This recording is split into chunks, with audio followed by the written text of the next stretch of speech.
Hi, Go this do is it. Freddie, the Freddie deBoer, and we are we are live on the Break It Down show. Sorry. All right. Well, good. We are live on the Break It Down show.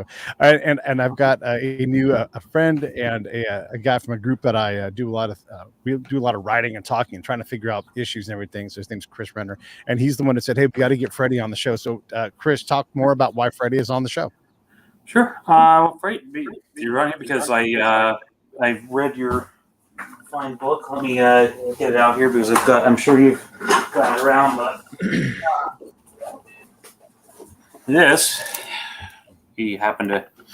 I can blank on exactly how I came across your book in my suggested reading list, but I grabbed it and from our local public library here in Northern Virginia has it in stock, and I found it to be wonderfully insightful when you've come to a lot of the conclusions that I've come to independently, obviously from different political perspectives. But it was kind of mind blowing to see that, for example, you talked so extensively about people conflating intelligence and overall human worth, and that's something that I really looking forward to. I'm glad to be here and be able to talk some more about that. Great, glad to be here. Yeah. Why don't you start Let me ask by? a question. Yeah. Let me ask Freddie a question. Freddie, when you write this book and you come out, one of the things that you do say a lot is that like you are looking critically at both sides of the aisle. We struggle with this. This is the problem. Do we do school vouchers or do we make schools better? Where do we put the money? Does it follow the child? The union seems to have a problem with making sure the kid goes first, and yet the union has to protect the teachers. It's a complex problem. When you started to set out on this, did you try to put this thing in a spot where it's uncomfortable but palatable for both sides of the aisle so we could actually get something done? I don't know about palatable. I definitely was going for uncomfortable for both sides of the aisle. But look, I've said many times, education, in terms of the major political issues in American life, education is the one with the least breadth of argumentative possibilities. There's the least diversity of opinion that is presented publicly in major places about education as compared to any other field. So this gets to a couple of things. The first reason for this is because in education, you always have this prohibition against leaving children behind, whatever that means. So if you say things or articulate things that seem to suggest that there are natural limits on what education can do, and that some kids are going to be stuck in the lower quartiles of the academic performance distribution, people think that is offensive because they think that is saying that you're abandoning these kids. I wrote the whole book to articulate how not to abandon those kids. But the other thing that you have to understand is that the funding mechanisms in education research and policy are really messed up. So taken as a whole, the most powerful force in American education is just like the aggregate decision making of all of the local school boards across the country. But in terms of like true national or federal level, like something that pertains to the whole country, the most powerful force in American education is not the Department of Education. It's not the academic, university education research departments. The most powerful force in education is the think tank industrial complex. So there's no issue that is more tied to the apparatus of think tanks, the research that they put out, the grants that they fund, the influence that they have in local school districts. There's nothing that's more deeply influenced than think tanks than education. And think tanks are, they will often represent themselves from being across a spectrum, but in fact, they represent a really narrow band. And they do so because they're donor funded, generally speaking. Either they're funded by something like the Ford Foundation, which already has a very narrow sense of what education should be doing, or they're funded by people like Bill Gates or Mark Zuckerberg and his wife. And those people have like a really narrow idea of education is the thing that rescues people from poverty, and anyone can flourish and succeed, et cetera, et cetera.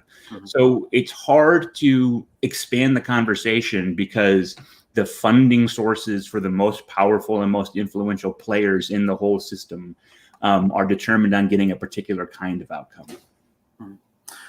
As far as think tanks, which specific organizations do you have in mind that deal with ed policy? I mean, so the Bill and Melinda Gates Foundation, that is a foundation. Right. It's nonprofit, but it's a private organization. Mm-hmm. It has no formal governmental capacity to pass policy. But the Bill and Melinda Gates Foundation passed the Common Core across the country. Like the Common Core adoption in a very short period, in a matter of a couple of years. All right. Almost every state in the country adopted the Common Core. They did so often under the cover of night, with legislation that was barely discussed or covered in the local medias. And the Gates Foundation just funded that whole effort, and they just blanketed the country with this thing. Now, there's a few less than there were before because, in some conservative states, they found out that Bill Gates was behind it and they associated that with big government or whatever. So some of them dropped it. But I believe right now it's 41 states adhere to the Common Core. So that's a absolutely massive change or set of changes to American public education that was essentially decided by a few unelected bureaucrats at an incredibly wealthy think tank. Sure. And that's the perfect example of how they influence everything. Right. Now that's something that's it's interesting to hear that too, because to briefly mention my background, I work at a nonprofit that does grant making, and we have thoughts on philanthropy, and usually when we talk about something like getting results like that as a philanthropist, that's like it's sort of seen as an unallocated good thing, and it's as you're mentioning here, it can be private sector does not mean accountable, beneficial, or anything like that, like the conservative tendency until the past few years has been to think of it. So that's definitely really appreciate that. So I have a question, Freddie.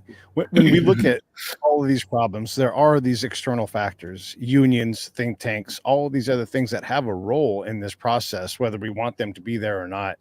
And then we have I've deployed a lot, and I've seen the government try to create stability in conflict zones, and it's really tough to come across a reliable, repeatable method. And so one of the things I know is that the best idea is probably not in that room. It's probably amongst those kids and those teachers, right? But you can't just have a grassroots approach, because then you never have a strategic goal. So, I mean, when you looked at this, you examined this, is there, like we talk about like the war on drugs, the war on terror. I mean, right now we've got the war on race. There's no outcomes in these things. So we're just kind of going after this problem temporarily with no look at it. Is there a way out of this? I mean, is this maze too established? Do we have to blow the whole thing up? What are your thoughts on trying to balance all this stuff? So it looked like we cannot fix the system according to the terms that the system now uses. In other words, the system wants better overall numbers in standardized testing, in grade point average, in graduation rates, etc. We can't fix that. We can make it appear that we fixed that. So high school graduation rates have never been higher. Okay, it's been a massive success, the high school graduation rise, except when you consider that none of the underlying numbers have improved. Right, so kids who are performing just like the kids who came before them academically are now getting graduated at a far higher rate. Why would that be? Because the policy apparatus has been putting so much pressure on a graduation rate for so long that individual schools responded the way that was perfectly predictable, which is they have made graduating from high school really easy. So we have achieved one of the goals we set for ourselves, but we did it by manipulating the goal. From my perspective, if we're honest about the numbers, no, that can't be fixed. We can create a more humane and practical set of goals for what we want education to accomplish. But for me, it all comes back to the system will not accept what is to me the most important and most obvious fact about education that there is, which is educational mobility is very low. It always has been. There's no reason to think that will ever change. Okay, so when we talk about educational mobility, we're not talking about a kid who didn't know the state capitals memorizes those state capitals. That's not educational mobility. Mobility is this kid's 15th in class ranking, but then he changes to 7th. The kid at 7 drops to 10. The black kids are improving their position in the class rank relative to the white kids. There's now more girls in the top 5, whatever. That's educational mobility, the movement of individual students in the performance hierarchy, right? This is not a secret, and the evidence behind it is not disputable, but people act like this or don't talk about it. They just avoid this.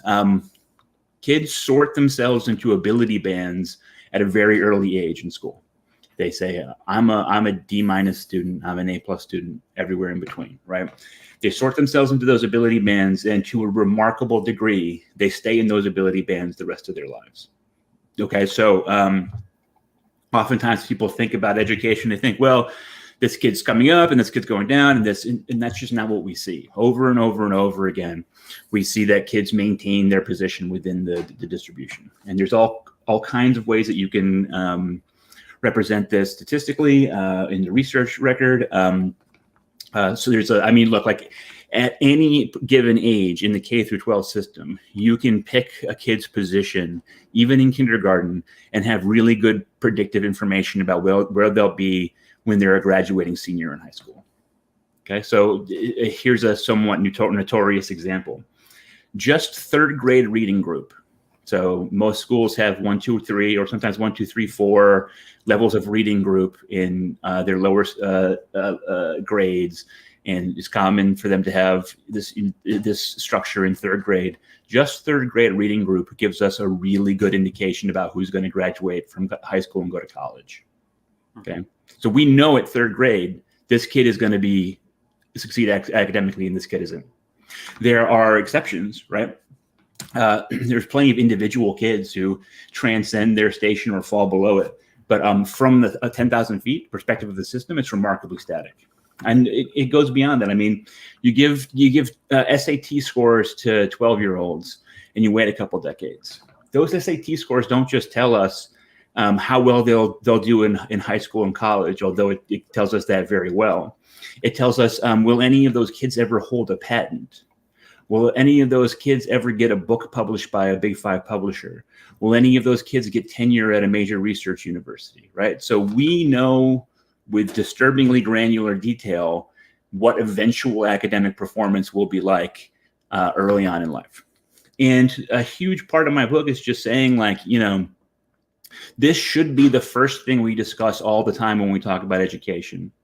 But it is almost never discussed in educational circles because it's uncomfortable and because it cuts against the ideology of every kid can succeed, right? It directly contradicts the basic propaganda of the system, which is that any kid is a potential budding academic superstar. Can you talk a little bit more about that? And now that that blank slate theory, I think, is the way of describing that. Yeah. So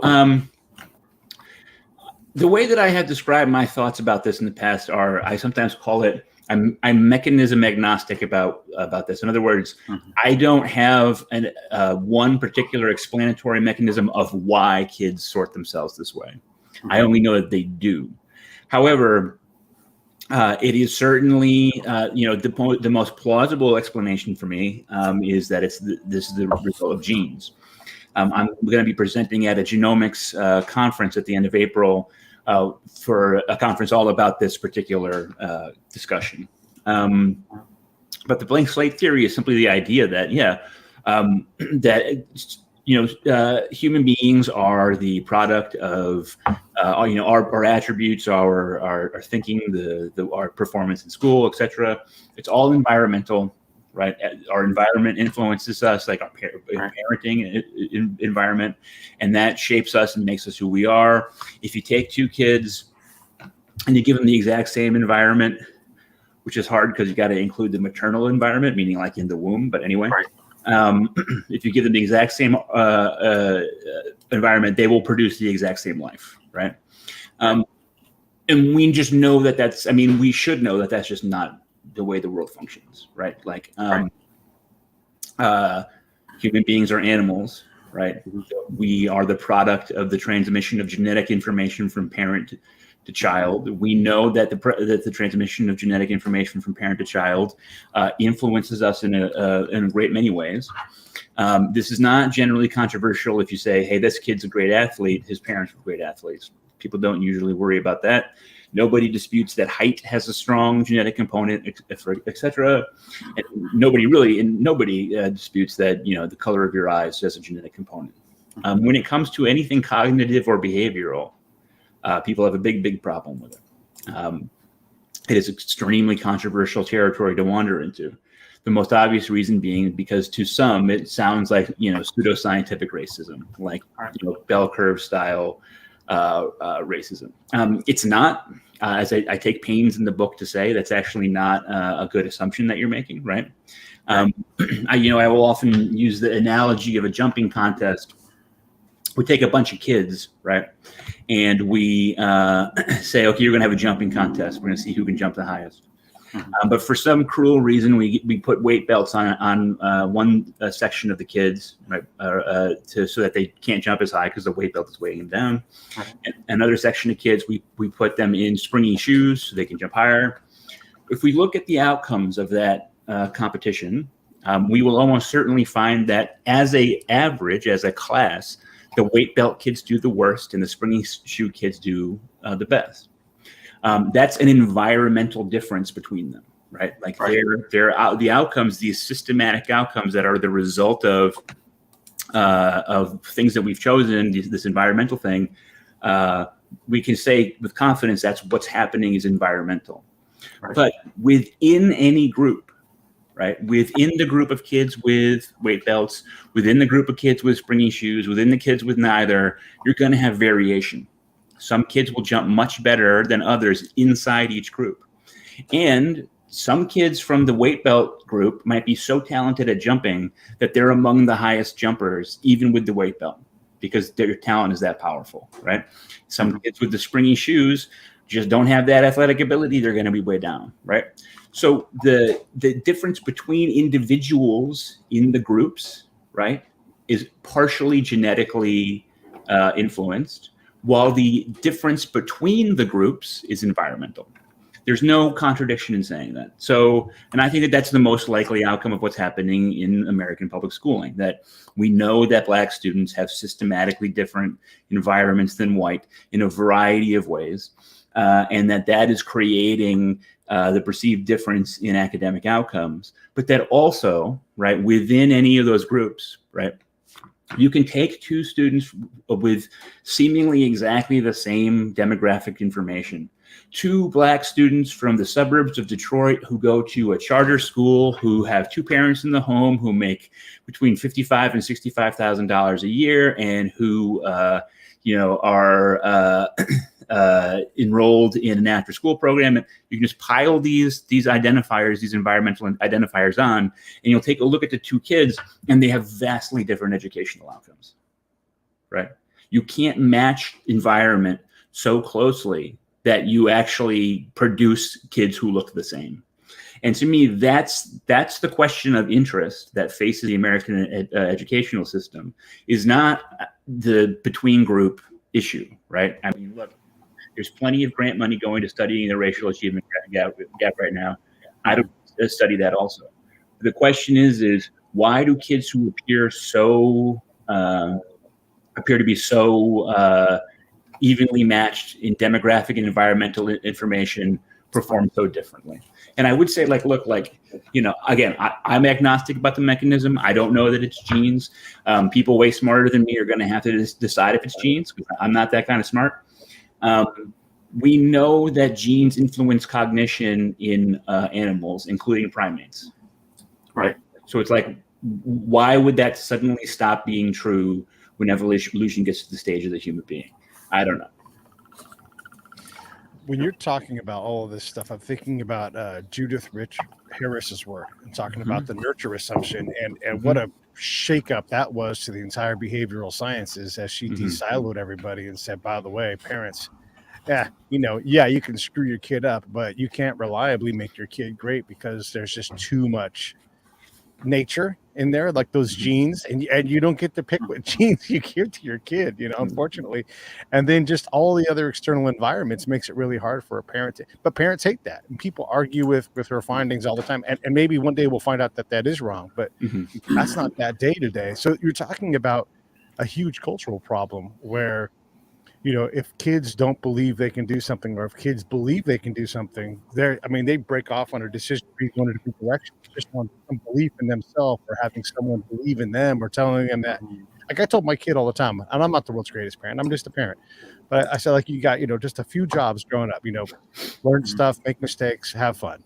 If you can do those things repeatedly, you're gonna be all right. But it's such a complex thing to put a system around. I'm with you. I'm kind of system agnostic, because the outcome for this kid is not going to be the same for that kid. And I know a lot of school administrators, and one of the biggest problems they have is they've got to deal with the kids that nobody can deal with. They get, charter schools don't have to take on a kid who's a problem and who creates lawsuits for districts and all these other things. This all complicates this entire thing. So when you have a system and you don't account for all this noise, how on earth do you ever get anything out of it? Right. I think one really important thing to say is, like, part of the resistance to this, like, I of course believe that people genuinely want to do the best for the students, and to think the best for them, and in that that impulse, they're defending the idea that every kid can flourish, because I think that's what's best for the kid. But so that's well-meaning. But there's another side of this which is really important to say, which is, if it's true that we are born with significantly different ability to succeed academically, then the moral defense of the whole system starts to get chipped away at, right? Because if you want to justify the system right now, you say, well, look, if you work hard, you can learn and be smart, and you can go and work in Silicon Valley as a coder, or you can be an investment banker on Wall Street, and you too can achieve the American dream. That's only true, though, if you actually have, like, the underlying academic talent necessary to acquire those skills. Right. There's this whole learn to code meme on the internet. Sometimes it's expressed as genuine advice. Sometimes it's expressed as a way to mock people. But as I always tell people, not everyone can learn to code. Coding is really hard, right? You have to have a particular kind of analytical and mathematical brain. I could never be a coder. If I set out today and I'm saying, I'm sick of this, bad writer pay, I want to be a computer scientist, I would get nowhere. I know it because I know my own brain, right? So if that's true, right, it undermines the sense of fairness that's built into the system. It says, like, actually, there's a lot of your life that is not under your control, including your own brain. And so this notion that what I'm getting is fair becomes harder to justify. Right. Yeah.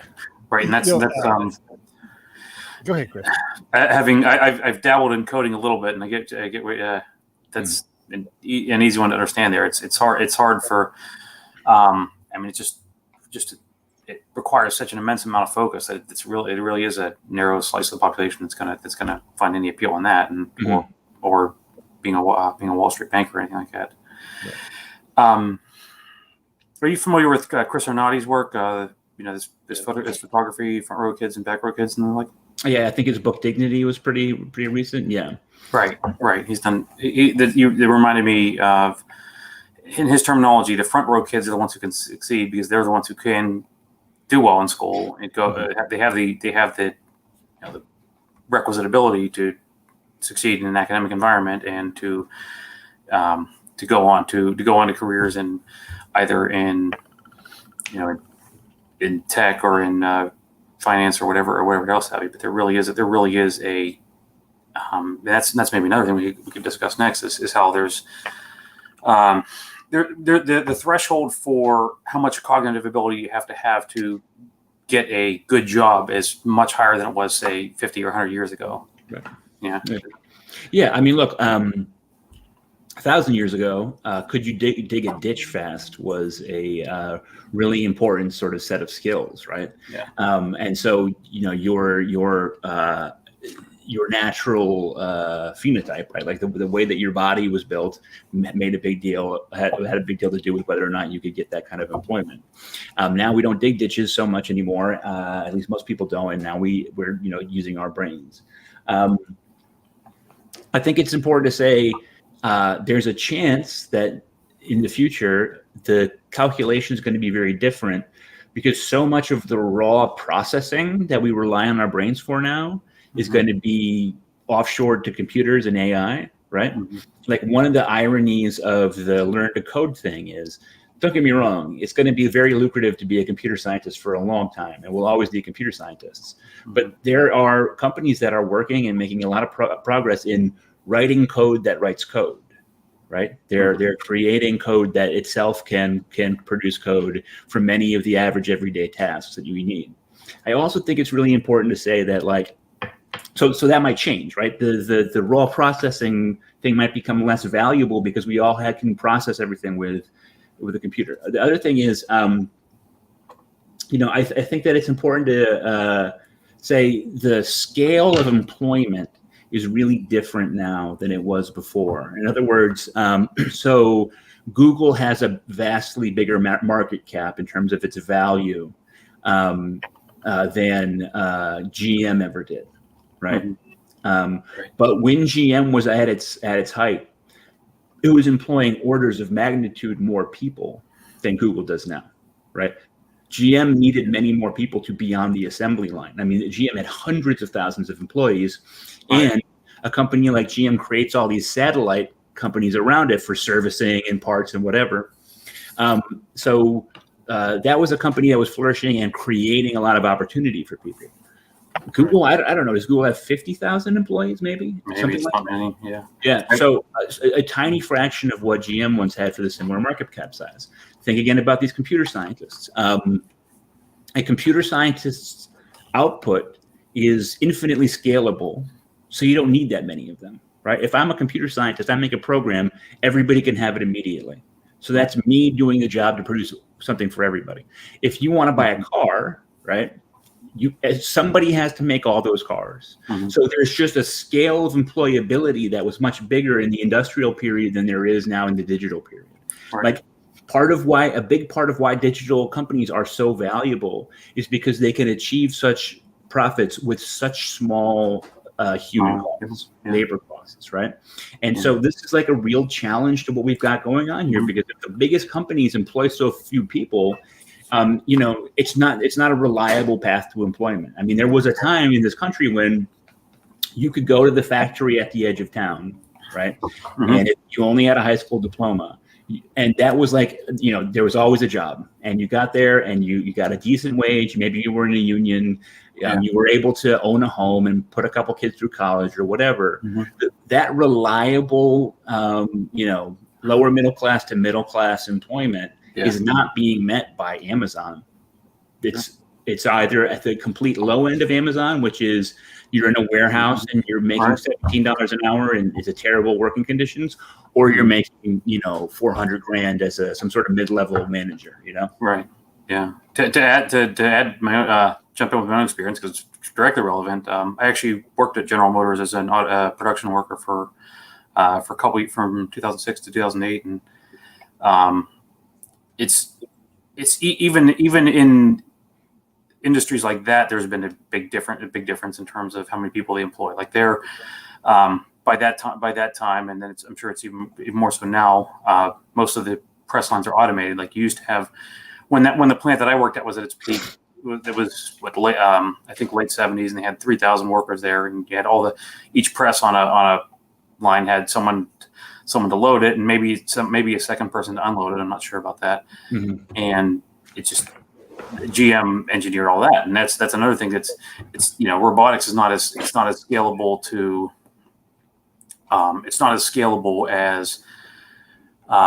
as pure software, because you still have physical machines doing a lot of the work. But it's definitely something that could, in as much as you can standardize what your press lines look like and anything like that, then it is something that makes a difference. And that's it's frustrated me just that conservatives a lot of times have been bad about. They'll instantly come back to the argument when you start talking about how these fields don't employ that many people anymore. They're like, oh well, they're doing more with less. Isn't that great? And, if you're just concerned about output, then I guess you'd be sympathetic to that. But I think we really want to. It really is what everyone's supposed to do. Who's not at the level that could program the robots or code or do any of the other things we talked about is really what we're concerned about here. Yeah, I mean, Freddie, oh, sorry, go ahead. I wanted to ask. I want to slightly take the conversation in a slightly different direction, because there's a lot of work that's been done on this. You referenced the Charles Murray book earlier, The Bell Curve, and in his book Real Education, he talked about our lack of comfort with testing kids. He talked about we have a pretty good predictive model on where kids are going to be, and if we really are going to deal with these problems. And by the way, I knew a ditch digger who was getting a divorce in Las Vegas. My friend was a divorce attorney, and this guy had a multi-million-dollar company, and so we do still dig ditches. We dig, slit trenches. We dig, things for septic tanks, all that kind of stuff. And so maybe you take someone who has a lower capacity, because we do test and say, here are fields that you could be good in. Let's build your education around that and customize it. That's terrifying, though, in terms of Big Brother being in charge of what you're allowed to be and creating a caste system. But yeah, maybe, and Gardner says you can have all kinds of intelligences and other things. Maybe you do need to go towards forestry or river guiding because you're so great at the outdoor educational kind of this side of things. Maybe you're an entrepreneurial mind. I mean, I like you. If you asked me to code, I'd be so bored. It's so fast, and I don't have a mathematic mind. I don't know if I have math dyslexia, but I've got a master's degree, and the highest class I ever graduated from was like pre-algebra in high school with like a D. But I managed to educate myself to a fairly high degree in spite of that. So, can we reliably put kids into a testing system and customize an education for them? Because you're right, what we know about genes is continuing to understand how much it actually controls. If it controls our sexual orientation, our sexual preference, I mean, on and on and on. If it controls these things, then why wouldn't it control our capacity to process complex problems? Yeah. So there's a few things to say. So, I mean, one thing sort of brought up by what you just said is, so like the number one question I get asked about is the trade schools. And, a lot of people say, okay, we're sending too many kids to college, which, we can talk about that, but we need to send people back to trade school to learn a trade and a craft. And they'll say, my uncle has an HVAC business and he does great, The problem with answering the question about trade schools is that just the trades is not a thing, right? It's like the trades is way too big. The term is way too big, and there's way too much variation within that term in terms of outcomes. For me to say yes, trade school is good, because it's just going to what trade and where are you geographically.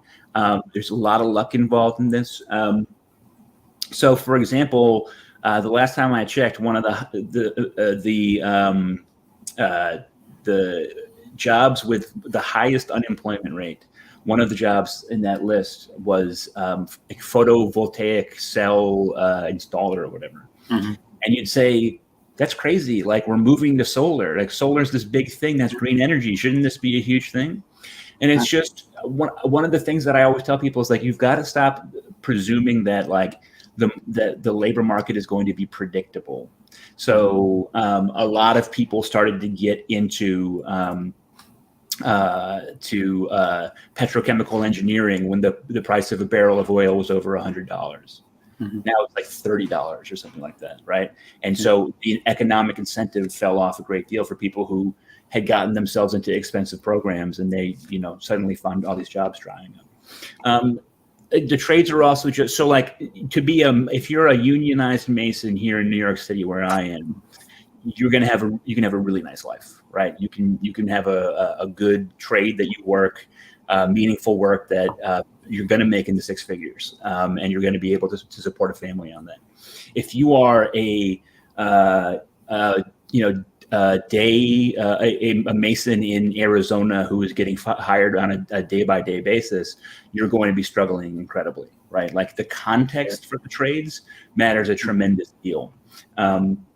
So it's just when you're looking at it from the term of policy, from the perspective of policy, it's just real hard to say, yeah, trade school, because so many things are going to factor into who does well in what context in the trades. I mean, and just in general, like I said, like, look, maybe 8 or 9 years ago, there was a just genuinely insane expansion in the number of pharmacy college programs in this country. So, I mean, there were literally, in the span of a decade, hundreds of new schools of pharmacy opened in American colleges and universities, because pharmacy is a solid job with there's, every county needs a couple pharmacies, right? It's high skilled, so the pay is pretty good, and people think it's a good profession. And so it was perceived to be a gap between the number of pharmacists that were coming out and the number of jobs that were needed to be filled. Whether that was true or not, I don't know. But what I do know is that students responded to this sense that pharmacy was the next big thing. Colleges and universities opened up all these pharmacy schools. These kids went into these schools. They emerged. And what did they discover when they graduated, right? That job market was now flooded with new graduates. Right. So it became much harder to find a job. And the jobs that they did get, their wages were depressed by how many people were applying for those jobs, which is a perfectly predictable outcome, right? And so in general, like, you have to be real careful. It's not just about guessing correctly where there's going to be growth. It's about what we're doing. If we're telling people go do this to make a living, then you're just creating more and more competition, which will then undermine your bargaining position, right? Right. Or maybe that's the point of I don't want to get know how much you can say there's a conspiracy, but it's certainly in the interest of pharmaceutical, say, I don't know, CVS, Rite Aid, whoever employs pharmacists to say that, oh, hey, we're going to have a shortage of pharmacists. Maybe a bunch of you guys better go get into this, or tech is always claiming a shortage of. I guess you could probably find any employer at all is going to say that there's a shortage of people doing the stuff that they're hiring for, whether it's strictly speaking accurate or not. Yeah. I mean, look, the things that we can count on automation to continue to make it more difficult for people to rely on particular sectors. So, you often hear people say, oh, America, we used to make things in this country, right? America has never been producing more manufacturing in the history of the country. Right. We make a ton of things. The problem is we're employing something like 1/12 of the people to make those things that we once did in our heyday, because automation has gotten to the point where we can make them without hiring anybody to do it, right? And it's a real it's a real sticky problem. It's really hard to say. There's always this faith that there's going to be about as many available jobs as there are number of people looking for work. But one thing that we know is that not the unemployment rate, because the unemployment rate counts only people who are still looking for work. But the rate of people who are not in a job or pursuing a job, like the number of Americans who just don't work and aren't and no longer attempting to work, is going up and up and up and up, and it has been consistently for decades, right? So you just have this larger and larger layer of people who are not productively committing to the economy, contributing to the economy, and who face often just really miserable lives. Right. It's a really tough thing. I mean, I'm not sure. What would you? It's tough to say where I don't have any get strong preferences as to what you would do to create more jobs for the people, or incentivize creation. I don't know if you have any thoughts on that. Or Well, here's what we can do if you're a big lefty like me. Okay, so this big paper just came out just this month from the National Bureau of Economic Research, and it says it sort of was saying, Denmark's big system, its big, social welfare system that has all of these places where it redistributes wealth and helps people economically, child tax credits, universal health care, maternity leave, et cetera, et cetera. They said, well, this is failed because they did all this research and they showed Denmark doesn't have any higher educational mobility than the United States. So even though Denmark is vastly more equal, right? So the usual metric that we use to look at socioeconomic inequality is called the Gini coefficient. Yeah. And Denmark has the lowest Gini coefficient, which is good. Lower is better. Has the lowest Gini coefficient of any country in the developed world. And yet their students are not moving around relative to their parents. Right. So if you look at how well their parents did in school, Danish students are not doing any better. And the big assumption was, this big system, this social system, was going to promote that educational mobility that we all want. Well, for one thing, if you do believe in the genes explanation, the fact that social mobility is the same in America and Denmark would make perfect sense, right? Because the consistent low social mobility would be a function of the fact that what's driving your academic performance is your genes more than anything else, right? But some people said, actually, this is a lesson to us about why a social state like Denmark is good, right? Because it's true, there's no more educational mobility, but they're still highly equal. They still have an absurdly low poverty rate. And they also have some fabulously wealthy individuals and companies, right? So we could have this system which protects people through direct cash redistribution, so that if they fail in the job market, if they don't have the cognitive skills they need, or if automation kills more jobs, or if we have another situation like we did with petrochem engineering, where all of a sudden what we thought would be the next big job turns out not to be, then they're insulated because they've got this system in place. We're not losing out on any educational mobility. Kids don't move in the system. That's just how it works all over the place. And there are individuals who have immense billion-dollar fortunes and companies that are huge multinational corporations.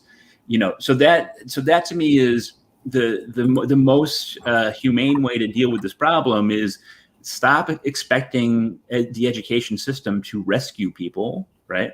Because you can't rescue people who lack the basic cognitive ability to excel in these fields, but you can make their lives more comfortable and protect them from the shocks of the economy if you are protecting them with social programs. Sure. And I think you discussed this, touched on this in the book, as to whether you do that through, say, like a direct cash payments or job subsidies. Do you have a strong preference either way on that? No, so there's a big fight going on the left right now. Has been for a while. Is our basic conception of a job guarantee, or is it of a universal basic income? In other words, does the government create a series of programs that employ people during high unemployment periods, designed to be countercyclical, right? As the private sector economy unemployment rate comes down, we shrink the program, et cetera. And there's lots and lots of position papers and stuff you can look at for how this works. And they talk about the dignity of work. They talk about how it's healthier for people to be out there working and not letting their skills atrophy, not becoming, losing their social ability or whatever while they're working these jobs. And that it's also easier to defend politically because people are much more likely to support a program that trades cash for work than just gives cash, right?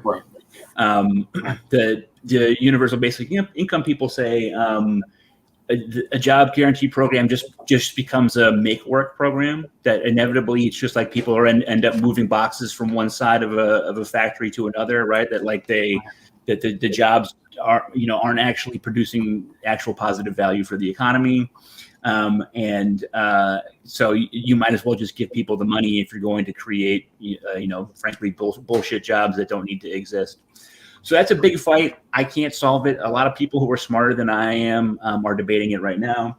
But I just fundamentally don't know what we're going to do if this secular trend of automation continuing to eliminate jobs keeps going. Because there's a lot of people in the economy. I mean, I'm not an Elon Musk fan, but he's a good example of a guy who is like this techno-libertarian, and he's someone who also says, like, look, sooner or later, so many of these jobs are going to be eliminated. And it's not just, the thing is like, automation is not just robot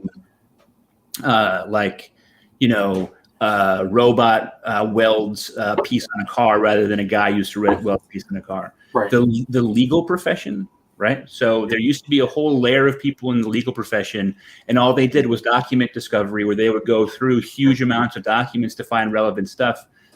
Now software does it. And a robot. Yeah. A huge number of those jobs are gone, right? Translation. Like there is a field, small, but it's a stable field that had good pay and prestige. Translation is being gutted right now because your phone can do it almost as good anyway, right? Or at least that's what people think. And that's if that continues, I don't see a real sort of like, there's certainly no educational tweak. Here's something I should probably have said earlier. It's you want to, when you talk to people who are of the education will save us camp, right? That we just need to educate our children and the economy will improve.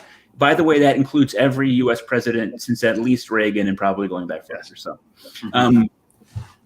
what's the end goal look like, right? Like after we're done doing the work you want done, what does it look like? If all the students all improve at the same rate, right? So they're all smarter than they were before, but their position is the same. You have the same problem, right? This ones at the top will be rewarded, the ones on the bottom won't be rewarded economically. And the fact that they have more knowledge is irrelevant, because in a labor market, what matters is the scarcity of the value you're providing, not the intrinsic value itself, right? So if everybody moves up, it's not going to do anything. If we put everybody into college, which some people will come right out and say, I want everyone to go to college, then the value of college as a credential evaporates. Sure. And then it'll be the master's degree. And then, they'll probably invent a new degree rather than going through the doctoral program. But like the pressure to get more and more credentials will keep going up, because once everybody has something, it has no economic advantage, right? 95% of Americans get a high school diploma now. The high school diploma is not getting you a job, Right. It's the certificate process. You can get a certificate for this, you can get certified in that, and that's the thing that's in between kind of the bachelor's and all the other jobs. Right. You're talking. I tore apart my my garage, or not my garage, my closet the other day, because we're going to rebuild it, and in it, holding up the coat rack, were wooden handmade coat rack holders, because our house is old enough that some dude sat there with a drill press and a lathe and made things that hold coat racks all day. That job's gone. The good news about all of that is that the pace of innovation is always greater than the pace of automation, and so we can get ahead of these jobs. But if you're cognitively and personally inclined to go do this kind of jobs, if you're not, and you're driving a truck or one of these other jobs, look, they have robot lawyers that fight speeding tickets and traffic tickets now. These aren't real people, and so, like you said, lawyers are being picked off of this pile.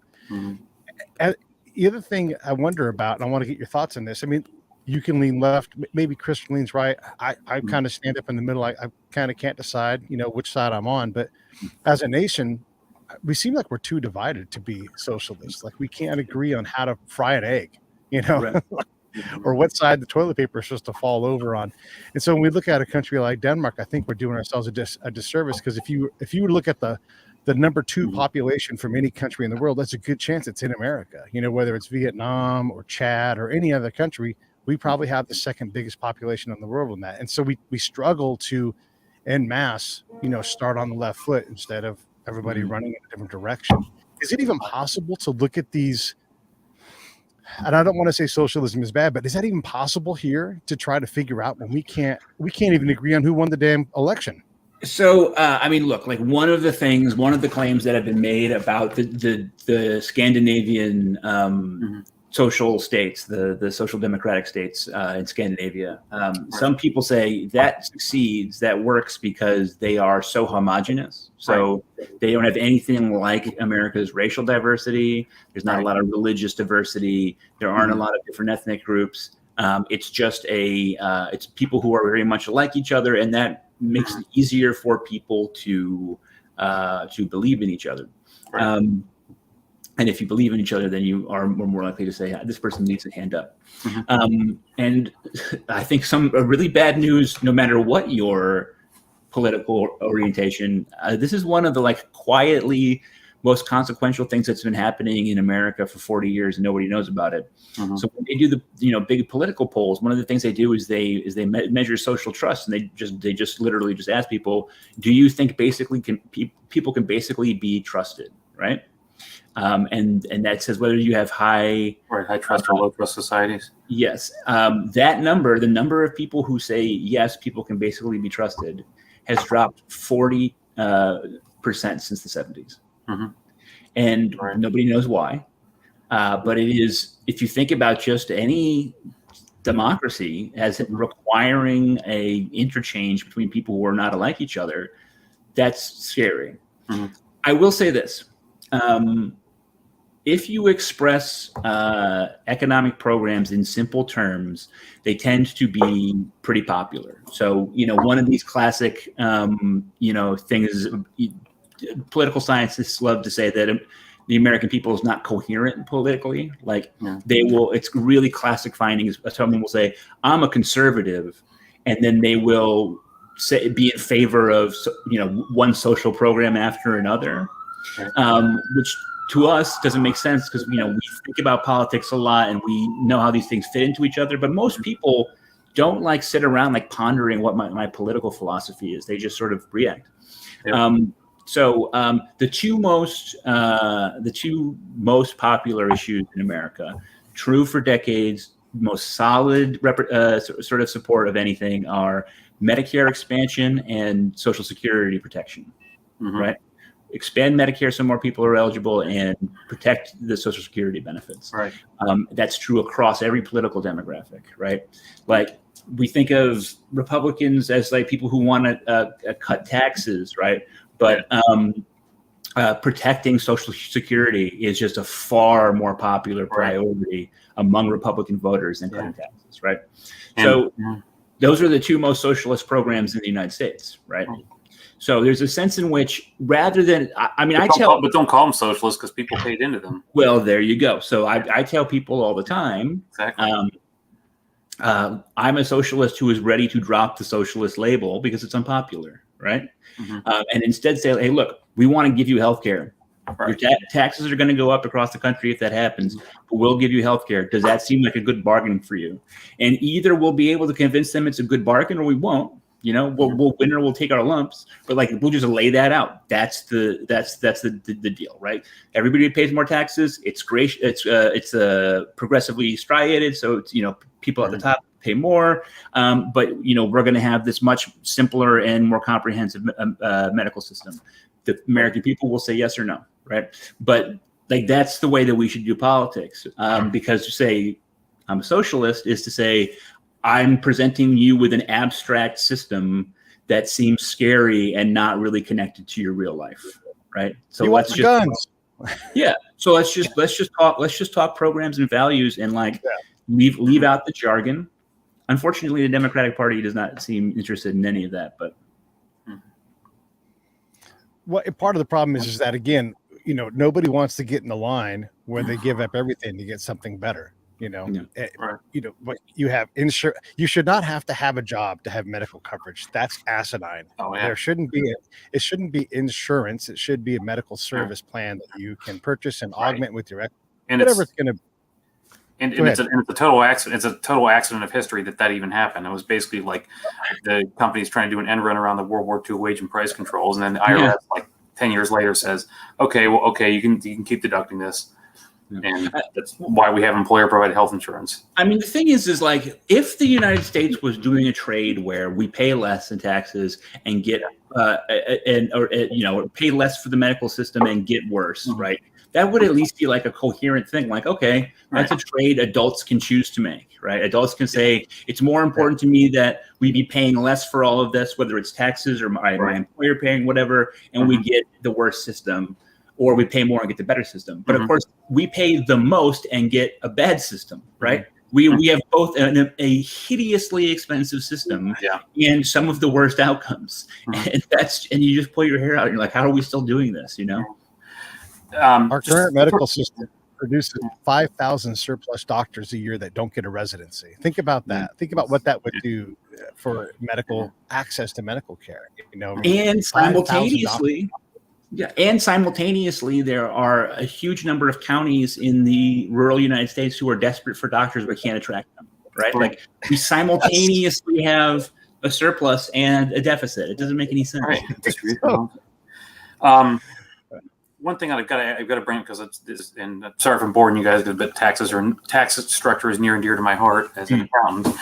The Scandinavian social welfare systems, as I understand it, have to do with they're funded at and the taxing and spending goes on at a very local level. Like I think commune is the level of government that they use, and it's something like their federal tax or national tax rates are like 3-5% at most, and then it's 50. You have like 50% marginal tax rates at the commune level, but then it's a local. It's basically imagine your county in the U.S. or a municipality in the U.S. imposing an income tax of 50% and in the federal government imposing next to nothing. It's just, I wonder if anyone on the left has really thought through that and how America might look different if you could get something like that.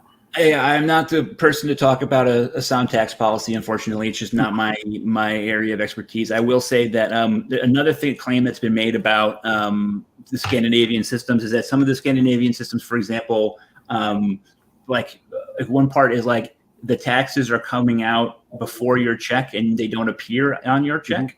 Yeah. So in other words, you don't perceive it as in a cognitive sense, like, okay, I'm supposed to be making 100,000 whatever's a year, and this isn't working out. Some of that's coming out of my check, but simply the fact that the immediate, like, here's my paycheck, like, here's what's coming out of it is not available to you, increases your sort of satisfaction with tax and spending programs because it doesn't sting for some of the same way.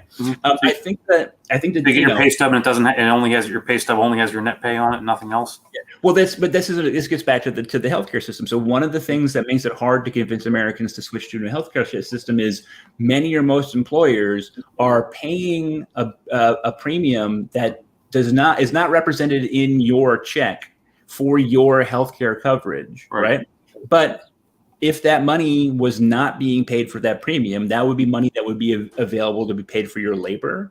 Right. So you already are paying a silent tax for your healthcare, even above and beyond the premium that appears on your check, right?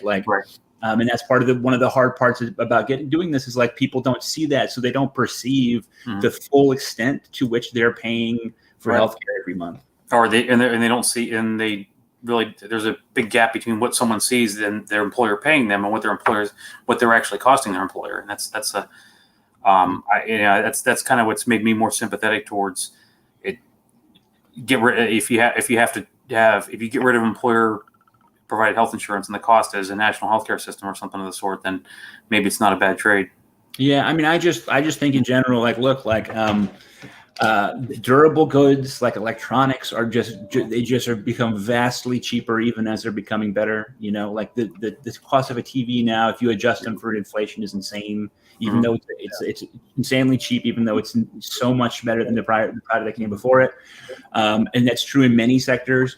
But education, healthcare, housing, and also a senior care are things that just keep going higher and higher and higher, and they're things that everyone has to pay or has to pay eventually anyway. And we have no idea how to stop that runaway spending in any case, right? Well, listen, I had you here for an hour, man, and I really appreciate you coming on and talking about your book. Everybody should get Freddie's book. It's called The Cult of Smart, How Our Broken Education System Perpetuates Social Injustice. Get it on Amazon. Use that link. That'll give me a little bit of money and help balance the scale a little bit. And as always, I love talking about these issues, and we just had an hour-long conversation, and probably none of us agree with each other 100% politically, but we had a very calm and rational talk about, like, these are things we need to figure out. Education, we need to figure out medicine, and we certainly have the capacity and certainly have the money in this nation to do that, but we have to have conversations like this. And so I appreciate the heck out of Chris for suggesting it, and out of you, Freddie, for sitting there for an hour and letting us hammer away at you. Yeah, I had a great time. Thank you. Definitely, it's been great. All righty. I stand by. Hey, thanks for watching the show. I really appreciate it. Right here, you can subscribe. Please do that. It makes the show grow. Hit that notification bell so you know which incredible guest is coming up next. Down below is the PayPal link. You can put a small subscription in. That is an enormous help. All that money goes right back into the show. And then right up over here are the next episodes you should listen to, curated by yours truly. Thank you so much for watching the Break It Down Show.